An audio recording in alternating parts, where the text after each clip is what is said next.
Bismillah ar-Rahman ar-Rahim. Assalamu alaikum wa rahmatullahi wa barakatuh. Aujourd'hui, on va continuer les exercices de soutien, chapitre 1, les transformations rapides et les transformations lentes. Donc, l'exercice 2.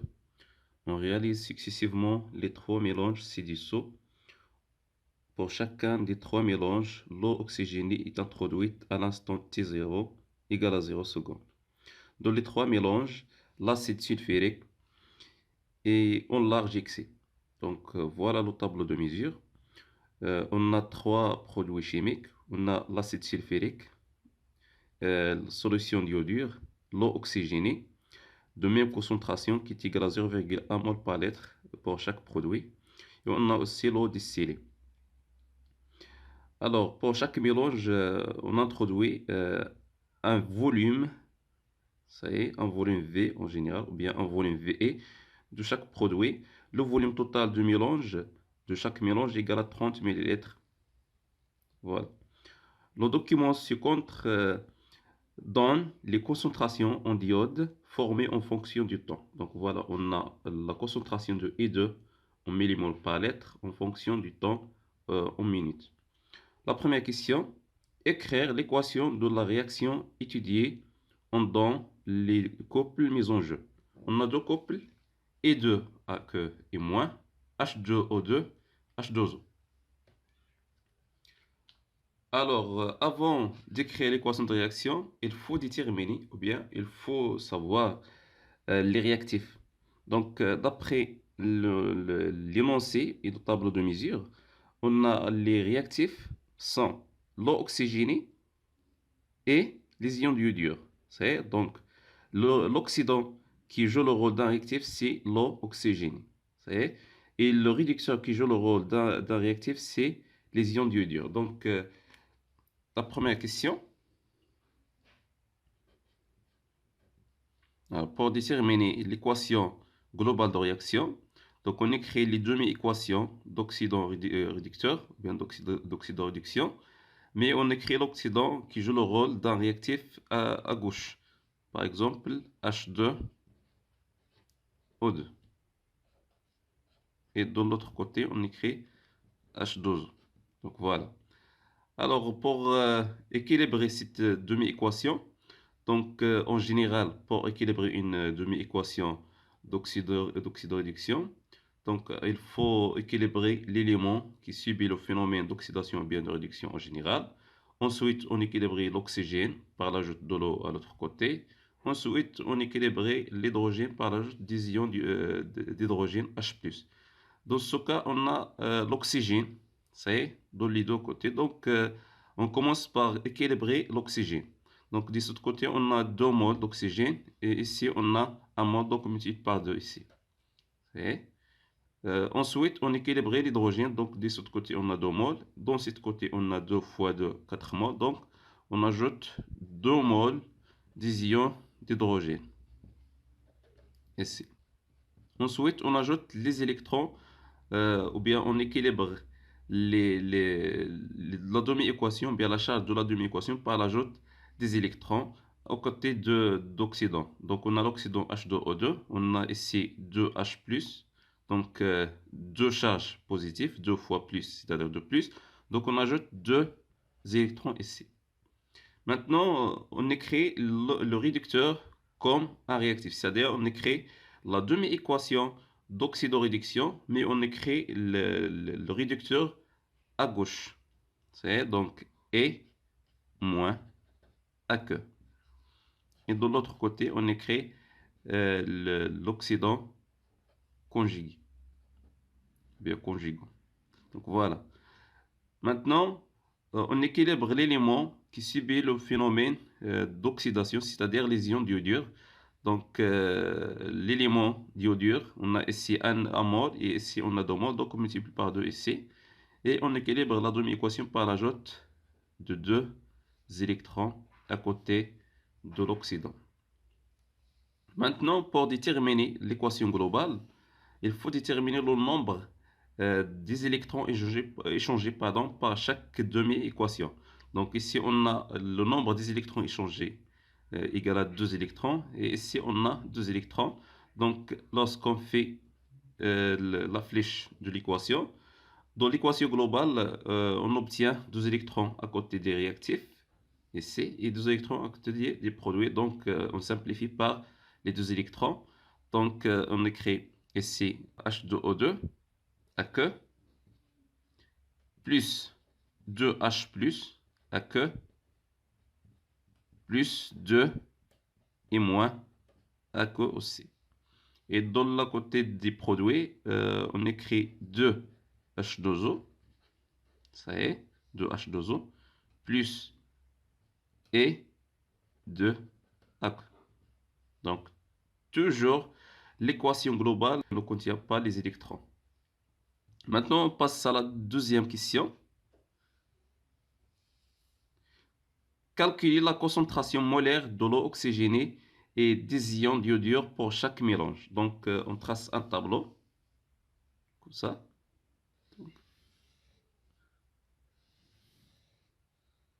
On a 3 mélanges. Donc, 1, 2, 3. Donc, le mélange A, le mélange B, le mélange C.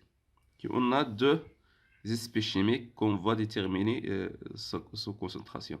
Donc, la concentration des ions d'iodure, vous voyez, en mol par lettre. Donc la concentration pour chaque mélange, donc la concentration est en général. Ensuite, la concentration de l'eau oxygénée aussi en mol par litre. Donc pour déterminer la concentration des espèces chimiques, par exemple E-, on commence par E-. Donc voilà, en général, on a la quantité de matière des ions d'iodure dans le volume, par exemple Va, ça y est, qui est égal à 18. C'est la même quantité de matière dans le volume, le volume total, ça y est, qui est égal à 30 millilitres avant la réaction commencée. C'est-à-dire, la quantité de matière reste constante ou bien conservée de E- égale à la concentration initiale, qui est égal à 0,1 mol par litre, ça y est, fois le volume initial, ça y est, égal aussi à la quantité de matière dans le volume total, c'est-à-dire la concentration, par exemple, dans le mélange A, ça y est, donc la concentration E, fois le volume total. Donc le volume total, V total, égale à 30 millilitres. Égale à 30 millilitres. Voilà. Donc, le but est de déterminer la concentration dans chaque mélange des ions d'iodure. Donc, on obtient que la concentration de E-, ça y est, égale à la concentration de E-, qui est égale à 0,1 mol par litre, fois le volume ajouté dans chaque mélange, exprimé par exemple par VE. Ça y est, VE. Divisé par le volume total, V total. Donc voilà. Par exemple, dans le mélange A, on a la concentration égale à 0,1 fois le volume ajouté qui est égal à 18, ça y est, divisé par le volume total qui est égal à 30. Donc, dans ce cas, c'est pas la peine de transformer le millilitre en litre. Pourquoi? Parce que on va simplifier par le millilitre. Ici, on a le millilitre et ici, on a le millilitre. On simplifie par cette unité. Donc, on obtient que la concentration égale à 6 fois 10 à la puissance moins 2 mol par litre. Donc, voilà la concentration est moins A, c'est-à-dire dans le mélange A. Maintenant, dans le mélange B. Donc, dans le mélange B, égale à la concentration initiale qui est égale à 0,1 mol par litre fois le volume ajouté dans le mélange B, VB, qui est égal à 10 millilitres. C'est la même chose pour le volume ajouté dans le mélange C. Donc la concentration dans le volume, ou bien dans le mélange B, égale à la concentration dans le mélange C. C'est la même chose. Donc, C égale à 0,1 fois 10 millilitres divisé par 30. Pourquoi? Parce que le volume ajouté est le même. Donc, on obtient que la concentration égale à 3 fois 10 à la puissance moins 2 mol par litre. Donc, voilà. Donc, maintenant, on revient à le tableau qu'on va déjà tracer. Donc, ici, on a 6 fois 10 à la puissance moins 2 mol par litre. Et dans les deux autres mélanges, on a 3 fois 10 à la puissance moins 2. 3 fois 10 à la puissance moins 2 mol par litre. Maintenant, pour l'eau oxygénée, donc de même façon, on a la quantité de matière. La quantité de matière de l'eau oxygénée égale à la concentration initiale, c'est la concentration initiale de l'eau oxygénée, de le volume ajouté VE. Hein? Donc la concentration initiale égale à combien? Égale à 0,1, la même concentration, 0,1 mol par litre. Et le volume ajouté, on a ici 2 ml, ici 2 ml, et ici on a 1 ml. Donc la quantité de matière de l'eau oxygénée, ça y est, dans le volume dans le volume 2 ml de concentration 0,1 égale à la même quantité de matière dans le volume total avant la réaction commencée. Donc, de même façon, donc VE et C, c'est le volume ajouté. C'est donc égal à la concentration de H2O2 et fois le volume total qui est égal à 30 ml. Donc, on cherche la concentration dans chaque mélange, c'est-à-dire cette concentration ici. Donc, on détermine son expression, donc qui est égale à la concentration initiale du volume ajouté fois le volume ajouté divisé par le volume total. Donc, la concentration de H2O2 dans le mélange A égale à la concentration initiale qui est égale à 0,1 mol par litre fois le volume ajouté qui est égal à 2 ml. Donc, le volume ajouté dans le mélange A, c'est le même dans le mélange B. Donc, la concentration aussi de H2O2 dans le mélange A égale à la concentration de H2O2 dans le mélange B. Donc, de la même façon, donc ici fois 2 divisé par 30, on obtient que cette concentration égale à 6,6 fois 10 à la puissance moins 3 mol par litre. Donc, maintenant, dans le mélange C, de la même façon, la concentration de H2O2 de le mélange C égale à la concentration initiale qui est égale à 0,1 fois le volume ajouté qui est égal à 1 ml d'après le tableau de mesure. Donc, fois 1 divisé par 30 égale à combien? Égale à 6, bien, égale à 3,3. Pardon. Donc, égal à 3,3 fois 10 à la puissance moins 3 mol par litre. Donc, voilà. Maintenant, on revient au tableau qu'on a déjà tracé. Donc, ici, on a 6,6 fois 10 à la puissance moins 3. Ici, on a 6,6 fois 10 à la puissance moins 3. Et dans le dernier mélange, on a 3,3 fois 10 à la puissance moins 3. Donc voilà la réponse de la question numéro 2. Maintenant, on passe à la question 3. La question 3. Donc, attribuer à chaque courbe numérotée le mélange correspondant à B ou C en justifiant. Donc, on sait que la concentration est un facteur cinétique. Et pour que la concentration, ou bien lorsque la concentration augmente, la vitesse volumique initiale augmente aussi. Donc, d'après la question numéro 2, on a dans le mélange A, on a les concentrations du deux réactifs est très élevée à celle dans les deux autres mélanges. Donc ici, par exemple, par les ions d'iodure, on a la concentration dans le mélange A est supérieure à celle dans les deux autres mélanges. De même façon pour l'eau oxygène. La concentration dans les deux mélanges, ça y est, A et B, est supérieure à celle dans le mélange C. Donc maintenant, puisque on a la même concentration pour H2O2 dans les deux mélanges A et B, pour H2O2, donc maintenant on compare la concentration des ions d'hydrogène pour les deux mélanges. Donc dans le mélange A, on a la concentration de E- dans le mélange A est supérieure à celle dans le mélange B. Donc la vitesse de la réaction, ça y est, la vitesse de la réaction dans le mélange A est supérieure à celle dans le mélange B. Ça y est, VB. On parle par la vitesse initiale de réaction. Donc, de même façon, dans les deux mélanges B et C, on a pour E-, on a la même concentration.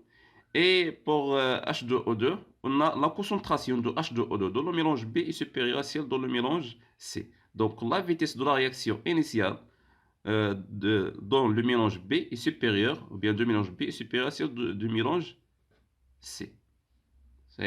Donc maintenant, on revient à la courbe, ou bien à les courbes tracées sur le document ci-contre. Donc on a ici, pour la courbe numéro 1, on a la tangente, voilà la tangente. Donc la vitesse de la réaction est supérieure à celle de la courbe numéro 2, et de la courbe numéro 2 supérieure à celle de la courbe numéro 1. Donc voilà.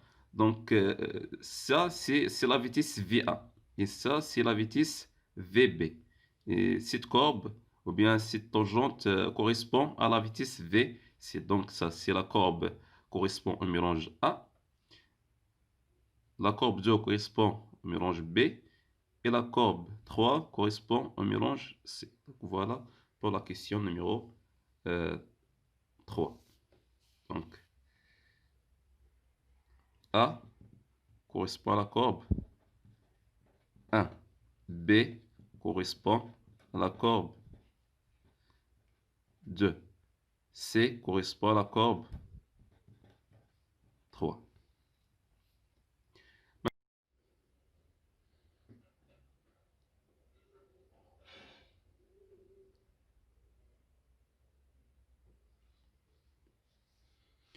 On passe maintenant à la question 4. Précisez en justifiant dans chaque cas le réactif limitant en déduire pour chaque cas, C, ou bien pour chaque mélange, les concentrations finales en diode lorsque la réaction est terminée. Alors, la première portion de la question 4. Donc, on trace le tableau d'avancement. Donc, équation de réaction. Et l'état du système, l'avancement de la réaction, ça y est, et ensuite la quantité de matière, ou bien les quantités de matière de diverses espèces chimiques. Donc, on a l'équation de réaction, on a H2O2, plus 2H+, plus 2 et moins, c'est la flèche de la réaction. On a aussi, de l'autre côté du produit, on a I2 plus 2H2O liquide. Donc voilà. On divise le tableau d'avancement à 4 colonnes. Donc pour H+, c'est-à-dire l'acide sulfurique, est au large excès d'après l'énoncé de l'exercice. Donc toujours H+, en excès. en excès. L'eau aussi est en excès parce qu'on travaille dans les solutions aqueuses. Maintenant, pour H2O2, à l'état initial,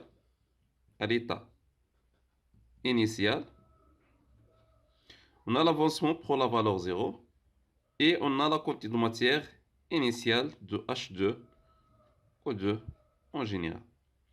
De même façon, pour les ions du dur, on a une quantité initiale de matière de E-.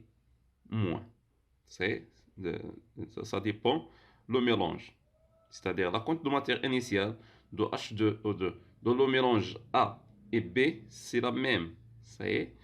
Et dans le mélange C, cette quantité de matière est inférieure à celle dans le mélange A et B. Pourquoi? Parce que le volume ajouté égale à 1 et la concentration initiale égale à 0,1. Ça y est. Pour E2, on a la quantité de matière à l'état initial égale à 0. Maintenant, à l'état final, on passe directement à l'état final.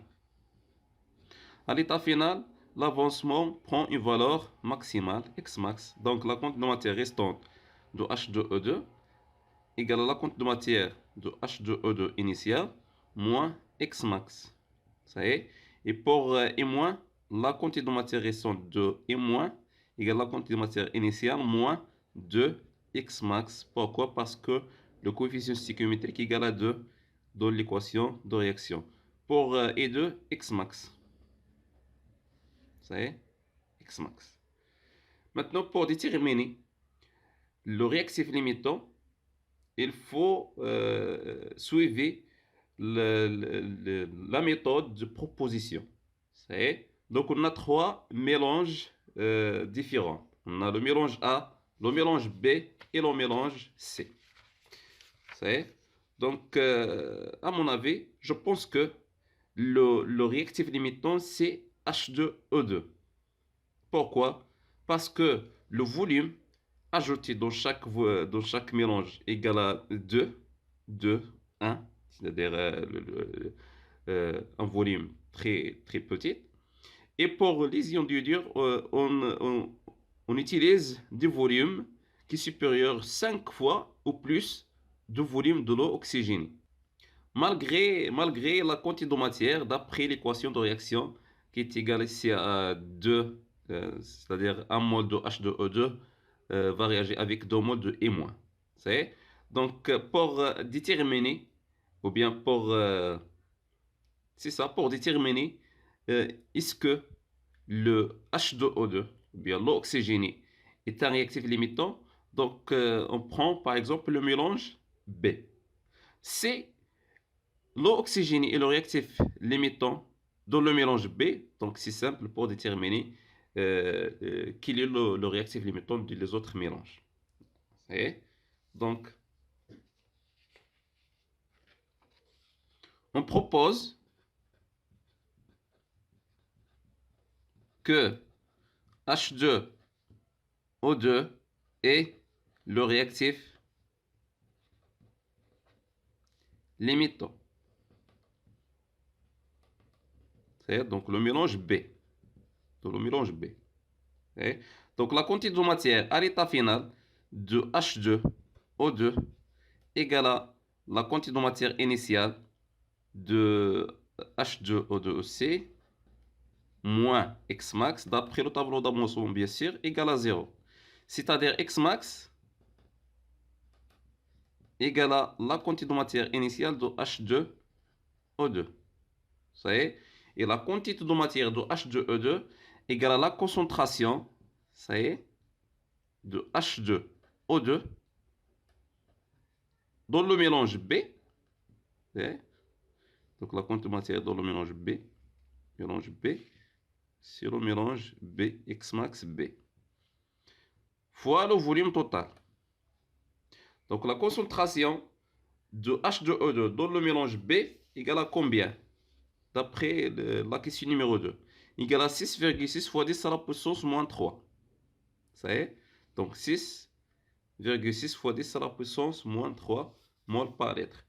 Donc on fait l'application numérique. Donc 6,6 fois 10 à la puissance moins 3 mol par litre fois 30 millilitres fois 10 à la puissance moins 3, bien sûr, litres. Donc égal à 2 fois 10 à la puissance moins 4 mol. Maintenant, on passe à déterminer la quantité de matière à l'état final dans le volume B, ou bien dans le mélange B, pardon, de E moins, qui est égal à la quantité de matière à l'état initial de B, dans le mélange B, bien sûr, de E moins, ça est, moins de X max B. Ça est, donc voilà. Maintenant, pour la quantité de matière à l'état initial de E- dans le mélange B égale à la concentration, ça est, de E- dans le mélange B fois le volume total, V total qui est égal à 30 ml, moins de X max B. Ça est, qu'on a déjà déterminé dans la même question. Donc voilà. Donc, on replace maintenant chaque grandeur par sa valeur. Donc, la concentration de E- dans le mélange B égale à combien? D'après le tableau qu'on a déjà tracé dans la question numéro 2. Égale à 3 fois 10 à la puissance moins 2 mol par litre. Donc, 3 fois 10 à la puissance moins 2 fois le volume total qui est égal à 30 fois 10 à la puissance moins 3. Ça y est, moins 2 fois l'avancement maximal qui est égal à 2 fois 10 à la puissance moins 4. 2 fois 10 à la puissance moins 4. Donc voilà. Maintenant, on obtient que la quantité de matière à l'état final de E- qui est égal à 6 fois 10 à la puissance moins 4 mol. Donc égal à 6 fois 10 à la puissance moins 4 mol. C'est-à-dire à l'état final, la quantité de matière de E- restante égale à 6 fois 10 à la puissance moins 4 mol. C'est-à-dire E- c'est le réactif en excès et H2O2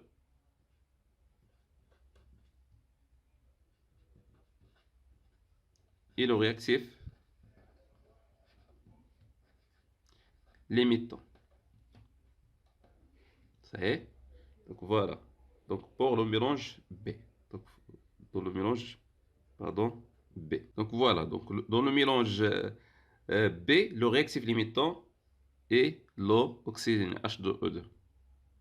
Et maintenant, pour les deux autres mélanges, c'est-à-dire dans le mélange A et dans le mélange C. Donc, on a pour le mélange A, on utilise bien sûr le tableau tracé dans la question numéro 2. Donc, dans le mélange A, on a la concentration de E-. Dans le mélange A, c'est égal à 6 fois 10 à la puissance moins 2 mol par litre, supérieure à celle dans le mélange B. Donc supérieure à celle dans le mélange B.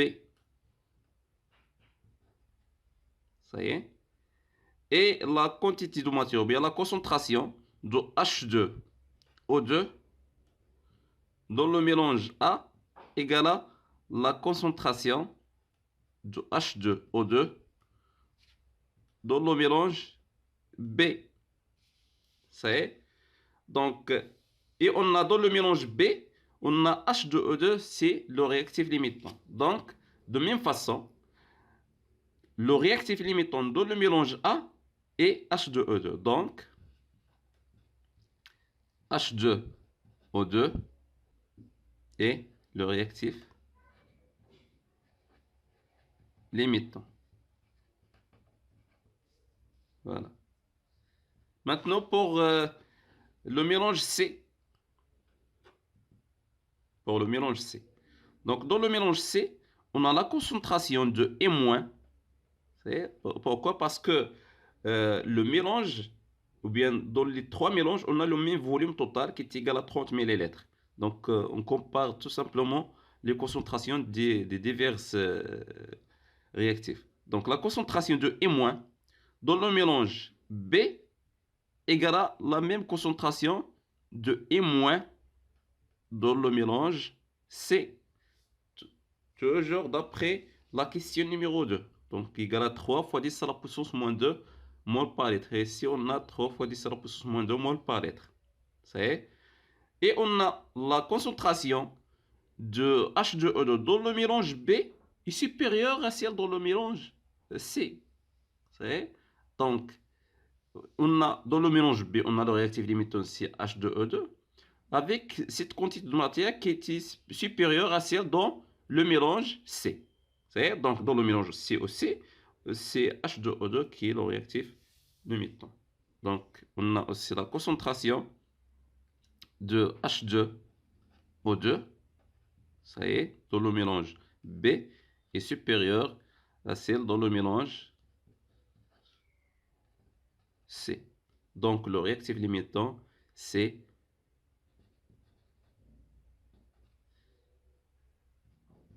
H2O2. Et le réactif limitant. Donc voilà pour la première portion de cette question. Maintenant, on passe à la question, ou bien la portion, deuxième portion de question 4. On déduire pour chaque mélange les concentrations finales en diode lorsque la réaction est terminée. Donc, lorsque la réaction est terminée, l'avancement, ou bien la concentration finale, prend une valeur maximale, ou bien une valeur finale constante. Donc, pour le mélange A, par exemple, on a voilà la courbe correspond au mélange A, la courbe numéro 1. Donc, la concentration ici, on fait la projection sur l'axe de concentration. Donc, la concentration pour la courbe, ou bien pour le mélange A. Donc, la concentration de I2 à l'état final A égale à 6,7 fois 10 à la puissance moins 3 mol par litre égale aussi à 6,7 millimoles par litre. La même chose. Donc, dans le mélange B, de même façon, la concentration de I2 à l'état final égale à. Donc, on a la courbe numéro 2, si la courbe correspond au mélange B. Donc, voilà, on fait la projection. Ça y est. Donc, on obtient cette valeur qui est presque égale à 6,2, bien 6,3 millimoles, bien mol par litre. Donc, multiplier ici par 10 à la puissance moins 3 pour transformer le millimole en mol. Ou bien 6,3 millimoles par litre. De même façon, dans le mélange C, la concentration de I2 à l'état final égale à, donc on fait la projection et on obtient 2,8. C'est donc égal à 2,8 millimoles par litre. Donc voilà pour la question 4. Maintenant la question 5.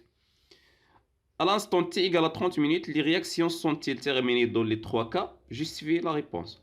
Donc voilà l'instant t égale à 30 minutes.